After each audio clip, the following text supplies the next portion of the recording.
علی بھائی اگلا سوال جو ہے وہ اس میں ہے کہ آپ نے کئی مرتبہ نبی کریم صلی اللہ علیہ وآلہ وسلم کے ایک خواب کا ذکر کیا ہے جس میں نبی کریم صلی اللہ علیہ وآلہ وسلم نے اللہ کا دیدار بھی کیا اور ایک خاص دعا بھی مانگی اور صحابہ کرام سے فرمایا میرا یہ خواب حق ہے پر بس اسے یاد رکھو اور دوسروں تک پہنچاؤ. اس کے بارے میں تھوڑی سی وضاحت کر دیں. دیکھیں یہ میں نے وضاحت آلریڈی کی ہوئی ہے ایک لیکچر کے اندر. میں نے معراج کے اوپر 3 لیکچرز دیے تھے کنسیکٹیو. مسئلہ نمبر 126A-B-C. اس میں جو سی لیکچر ہے نا اللہ کا دیدار, اس میں میں نے اس حدیث کو کور بھی کیا تھا. یہ بہت کرٹیکل حدیث ہے اور یہ حدیث آپ کو جامعہ ترمذی میں مل جائے گی. اس حدیث کے ساتھ امام ترمذی نے لکھا ہے کہ یہ حدیث حسن صحیح ہے, اور بلکہ امام ترمذی نے لکھا کہ میں نے اپنے استاد امام بخاری سے جب اس حدیث کے بارے میں پوچھا تو انہوں نے بھی فرمایا یہ حدیث صحیح ہے. اگرچہ یہ حدیث صحیح بخاری میں نہیں ہے لیکن امام بخاری سے حدیث کو صحیح سمجھتے ہیں. اور یہ حدیث آپ کو ترمذی میں سورہ صاد کی تفسیر والے چیپٹر مل جائے گی, اور یہ حدیث آپ کو مشکات میں بھی مل جائے گی. مشکات کی پہلی جلد میرے پاس ہے. یہ حدیث میں نے اکثر بیان کی ہے. یہ کتاب المساجد جو چیپٹر ہے نا پہلی جلد کے اندر, اس میں آپ کو یہ 748 نمبر حدیث ہے. یہ مجھے نمبر اس لیے یاد ہے کہ میں اکثر یہ بیان کرتا رہتا ہوں. بڑی زبردست حدیث ہے جی, یہ بڑی رکت انگیز حدیث ہے. اس کو ورڈ بائی ورڈ پڑھنے کے مزہ, میں آپ کو ورڈ بائی ورڈ پڑھ کے سناتا ہوں. معاذ ابن جبل کہتے ہیں کہ ایک روز رسول اللہ صلی اللہ علیہ وآلہ وسلم ہمیں نماز فجر پڑھانے کے لیے تشریف نہ لائے. قریب تھا کہ ہم سورج کے طلوع ہونے کا مشاہدہ کر لیتے, یعنی بالکل سورج طلوع ہونے کے قریب تھا. پھر آپ صلی اللہ علیہ وآلہ وسلم بہت تیزی سے تشریف لائے, چنانچہ نماز کے لیے اقامت کہی گئی اور نبی علیہ السلام نے بڑی مختصر سی نماز فجر پڑھائی. جب آپ صلی اللہ علیہ وآلہ وسلم نے سلام پھیرا تو بآواز بلند فرمایا اپنی جگہوں پر ایسے ہی بیٹھے رہو. پھر آپ صلی اللہ علیہ وآلہ وسلم نے ہماری طرف متوجہ ہو کر فرمایا میں ابھی تمہیں بتاتا ہوں کہ میں تمہیں نماز پڑھانے کے لیے کیوں نہیں آیا, یعنی میں اتنا لیٹ کیوں آیا, اس کی ریزن بتاتا ہوں. میں رات کو بیدار ہوا, وضو کیا, جس قدر مقدر میں تھا میں نے نماز پڑھی. مجھے نماز میں اونگ آنے لگی حتیٰ کہ وہ مجھ پر غالب آ گئی. تب میں نے اپنے رب کو بہترین صورت میں دیکھا خواب کے اندر. کائنات میں ایک ہی ہستی ہے جس نے اللہ کو دیکھا ہے, وہ نبی علیہ السلام ہے, اور وہ بھی خواب میں. ہاں جنت میں سب لوگ دیکھیں گے لائیو انشاءاللہ جیسا کہ اس کی شان کے لائق ہے. تو کہتے ہیں میں نے اپنے رب کو بہترین صورت میں دیکھا, چنانچہ میرے رب نے مجھ سے فرمایا محمد صلی اللہ علیہ وسلم. میں نے عرض کیا میرے رب میں حاضر ہوں. فرمایا فرشتے کس چیز کے بارے میں بحث و مباحثہ کر رہے ہیں؟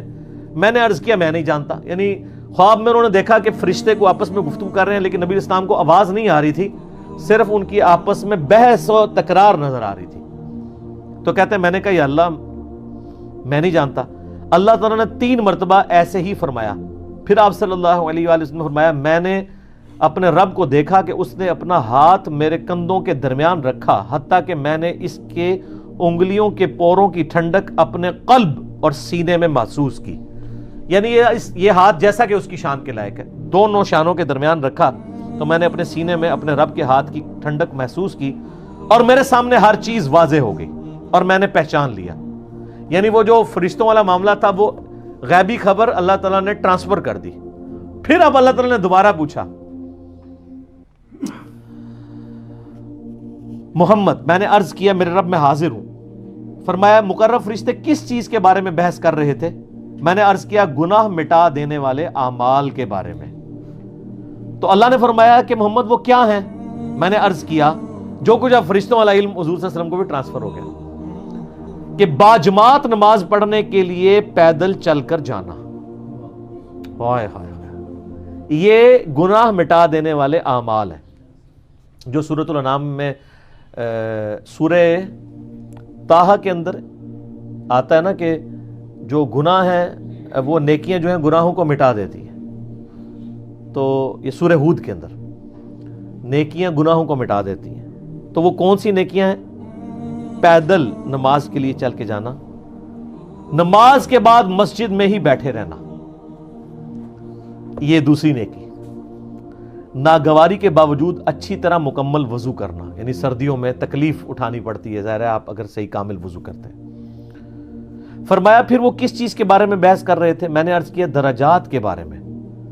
تو اللہ نے فرمایا وہ کیا ہیں؟ میں نے عرض کیا کھانا کھلانا, کسی غریب کو کھانا کھلانا, نرمی سے بات کرنا, یعنی اگر کسی کو آپ نے کچھ دینا نہیں ہے کم از کم اسے جھڑک تو نہ دے بلکہ نرمی سے بات کریں.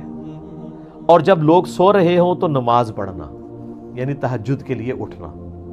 اور ایک تو ڈیٹم لیول ہے جو ہم پہ فرض ہے وہ فجر کی نماز ہے کہ آپ نے اٹھ کے نماز پڑھنی ہے.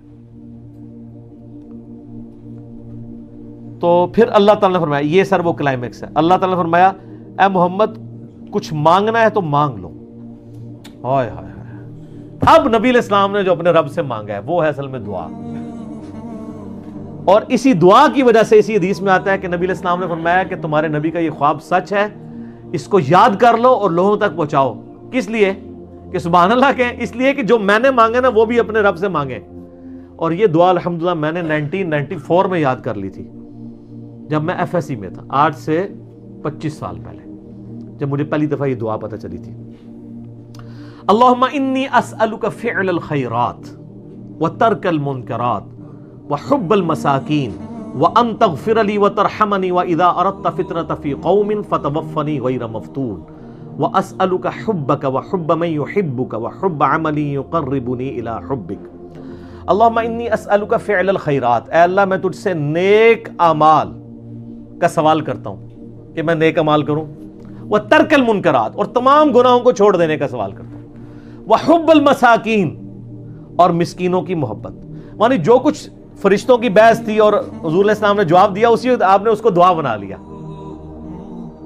وَأَن تَغْفِرَ لِي وَتَرْحَمَنِي, اور یہ کہ تو مجھے بخش دے اور مجھ پہ رحم فرما.